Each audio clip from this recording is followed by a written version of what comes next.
And time to talk business with Paul Harrison from Business in Vancouver. Good morning. Morning, Sophie. Our first topic today, a free trade deal with Europe, and that's been long awaited and might happen this year.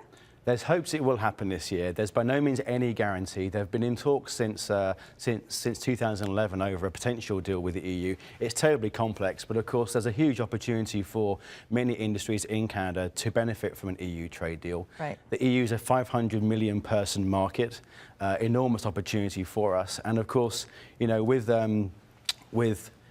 Canada's over-reliance on the US market right now, increasing trading opportunities into Europe is seen as a big way to diversify away from the US, right. and of course, drive some fresh trading opportunities. So what are the industries that would benefit? I think there's there are many sectors which would benefit indirectly and directly. The highest profile is probably the kind of meat production industry. Yeah. They face a very high import tariffs into the EU right now, and of course, which has really shut them out of importing into there. Were that to be removed, that would be a huge boon for us. Okay. Not without controversy, because of course in the EU there are many meat producers in Ireland and France and so forth who are not terribly happy with that prospect. So it remains a big sticking point for us. But they would certainly benefit. So is that one of the problems or one of the obstacles holding up a deal finally being signed? That's one of the obstacles right now. There are other obstacles too, not least the fact that as part of the relationship, the EU wants to see an extension to the copyright protection for brand name drugs that come into Canada. That would delay the production of or the marketing of cheaper generic drugs, which is an issue for us here. And there are other troubling issues too along the way, which are causing folks to sort of like just really think this thing through. It's been a while in the making. So are they major obstacles, or are they things that will show good potential for being ironed out so that this deal would happen this year? Well, we heard yesterday that there's a high expectation of a deal being done during the course of this year. Certainly that's what all business groups want. Their concern is that were a deal to be delayed any further than this year, it may then be delayed by a further 18 months, because a deal has to be ratified by the EU Parliament. Right. They have elections next April. If they can't secure it by then of course the new Parliament would need to deal with it. That would cause delays. And there's also the spectre of the US doing its own EU deal or begin talks in June. Of course, were that to begin, then the Canadian talks may take a lower priority. Right, okay, so they want to get it done. They do. All right, thanks very much, Paul. Thanks, Sophie. Talk to you again in about an hour's time. You can get more from the Business in Vancouver website, BIV.com. Let's check in with Caitlin now for some traffic. Thank you very much. Yes, no transit delays or problems this morning to report. We do have one traffic issue on the go, and that's in New West. It's the disabled semi, just the cab, eastbound on Columbia, just past the lights at McBride, causing a little bit of a slowdown coming through from Columbia underneath the Patello Bridge.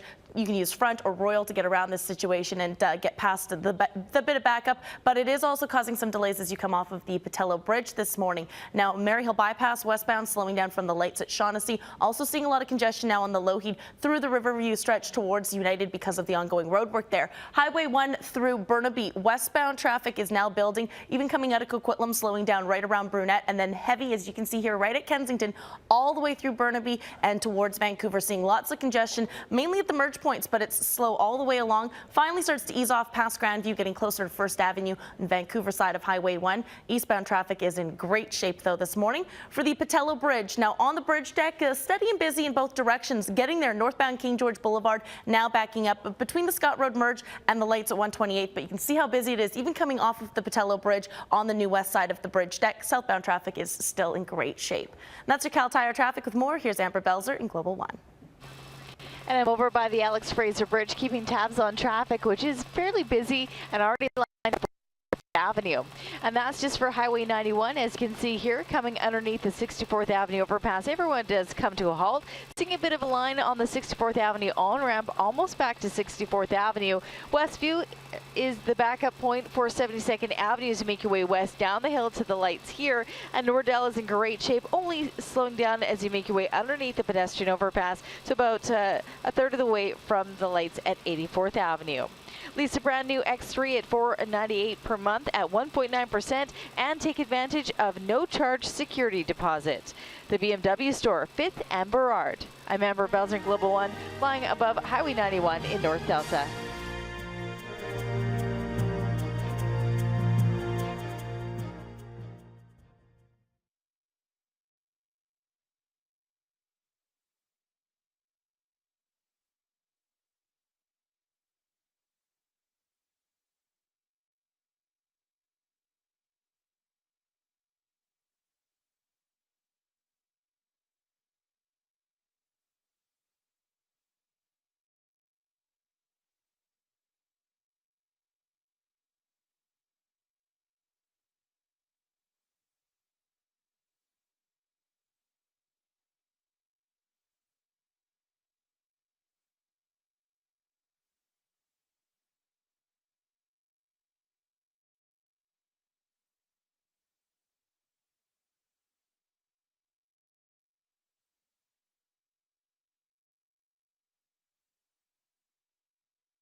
You're watching the morning news on Global BC. Well, of course, they have a home in Las Vegas, but Penn and Teller are also touring magicians. They are. So they're touring all the way up here to Vancouver. They'll be at the River Rock Casino Resort on March 22nd, and we have 2 tickets for you, plus 1 night at the hotel at the River Rock, dinner for 2 at Tremonto Restaurant, and you will meet Penn and Teller. Teller may not say much to you, but don't be offended by it at all. To enter to win, go to our website, globaltvbc.com, and click on contests. He just gives you that little, Yeah, that's all he does. he's pleasant. But Penn has a lot to say, He's just the so. quiet type, yeah. He is very quiet. All right, let's show you some sports. We have the Sens and the Habs from last night. PK Subban getting set to go. Boy, the Montreal Canadiens are flying high this year, that's for sure. They're enjoying this shortened season, first in the Eastern Conference.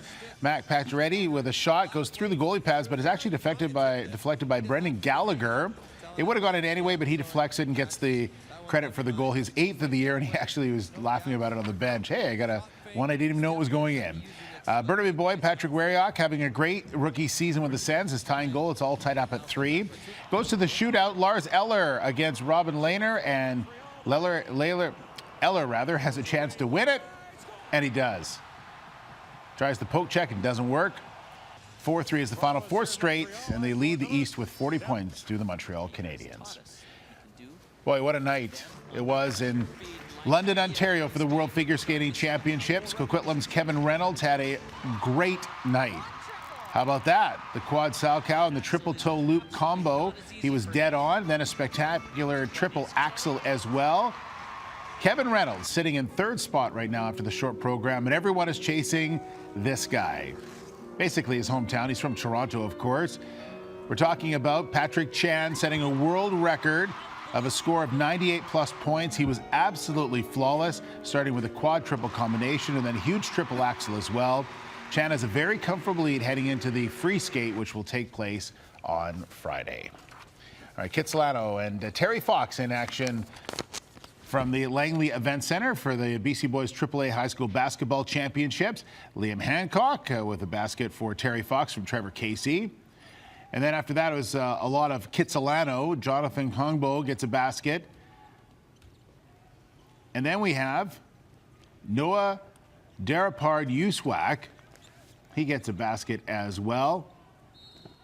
Yeah, good action there yesterday between Kits and Terry Fox, and Kitsilano ended up as the winner. The other game we want to show you is Walnut Grove against Churchill. If you're keeping track at home, it's the Gators against the Bulldogs. Jesse Mushana from Mindy Minhas for the Bulldogs, who played the 31st ranked Gators last night. Sheldon Durton gets a layup. You'll see it coming in for Walnut Grove. Nice one as well. And Paul gets a rebound. And the basket as well as the ball goes up. And the rebound and the putback. Walnut Grove takes it 74-62 is your final. So let's take a look and show you what happened as far as the other teams, and pick yours out here on the screen. Kitsilano was a winner, Burnaby South also, St. George's and Walnut Grove. And on the other side, we have WJ Mowat winning, South Cam, White Rock, and Yale. And action continues today at the Langley Events Center. You know, check it out if you can. And the Canucks are playing tonight against Nashville. Right. All right. All right. And Yes? big tennis tournament in Indian Wells. It is, just I out heard of that. Palm Springs. I watched some of that last night. Well, where, And I what? thought of you. Where? What channel?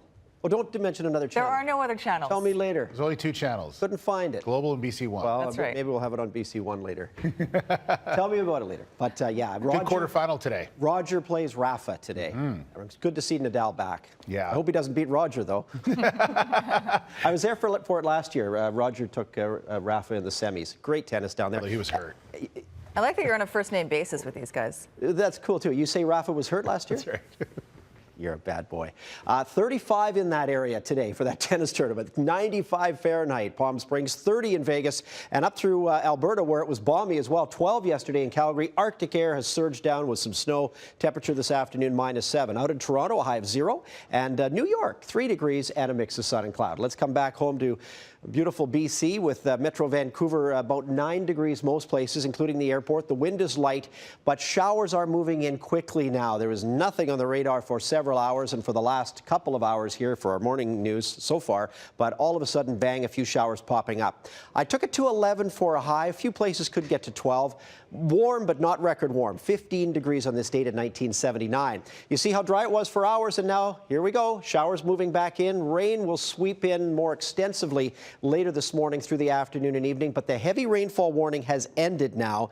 Not enough rain to warrant a warning, but it will pick up for sure with the last front moving in through the day and into this evening. Now, for the north, some significant weather. Very, very cold. Temperatures minus 18 in Fort St. John, although we had someone send a picture of their car dash thermometer a little colder than that in the minus 20s north of that region. Minus 25 in Fort Nelson, 6 Bella Bella, and 2 in Clinton. The dividing line between the very cold air and the much milder air is about Quesnel. And Quesnel, Prince George will have patchy freezing rain as well. So a warning for that in that area, but these are all in white. Snowfall warnings up to 10 to 20 centimeters of snow, including Prince George and the Southern Peace, Bulkley Valley, and areas near Terrace for the day-to-day. So very wintry, very mild in contrast here in southern BC.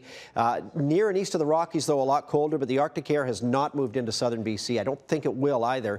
The satellite close-up, a lot of cloud over us, and again, the rain is coming back. And as we pull back to the big picture, we're still in this flow from the subtropics, but the last gasp, the last front moving in for the afternoon. Peace River region, we go back there. Minus 17 top temperature with snow and blowing snow today. Wow. Minus 29 tomorrow. And Whitehorse, very, very cold, but at least bright and sunny today. Wind chill will be brutal tomorrow, minus 36.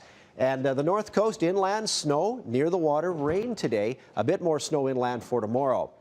Central interior, also pockets of 10, maybe up to 20 centimeters of snow for the day-to-day. Minus 2 for a high Prince George, plus 8 in Williams Lake, where you won't get snow. You'll have a few breaks. Columbia, Kootenay, mostly rain in the Columbia. The East Kootenay, a lot drier. The West Kootenay, periods of rain today. Thompson, Okanagan, breaks of sun here and there, but mostly cloudy. A couple of showers and staying very mild at 14.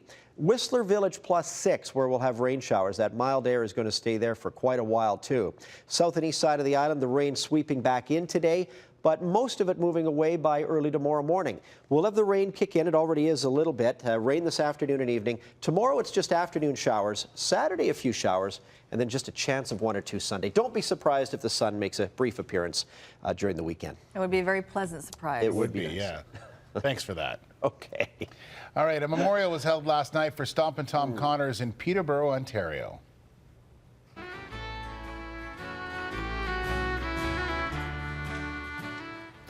Yeah, it was an eclectic mixture of Canadian musicians, politicians, and friends. They packed into an arena to pay tribute to the 77-year-old who died last week.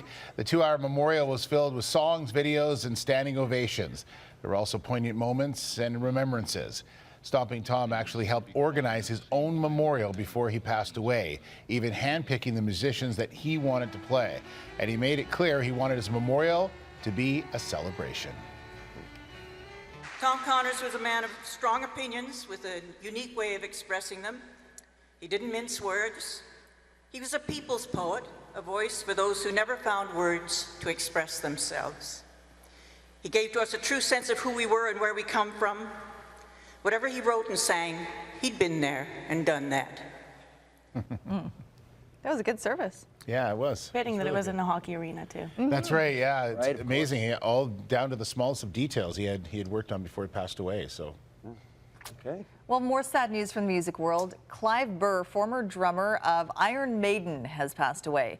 Burr had been suffering from multiple sclerosis since 2001. He was only 56 years old. He was with the band between 1979 and 1982. And we also have a special honor for folk legend Bob Dylan. He's become the first ever rock star to be voted into the American Academy of Arts and Letters. An Academy official says they couldn't decide whether the iconic singer-songwriter deserves to get in for his words or his music. That's a good point. All right. I don't understand anything he's saying, singing, but still, it's I can read it, which is important. That's yes. Also, I can read. All right, 6:57 on the morning news. We'll take a quick break. Your top stories coming up. I'm just one too many mornings and 1,000 miles behind. I'm just one too many mornings and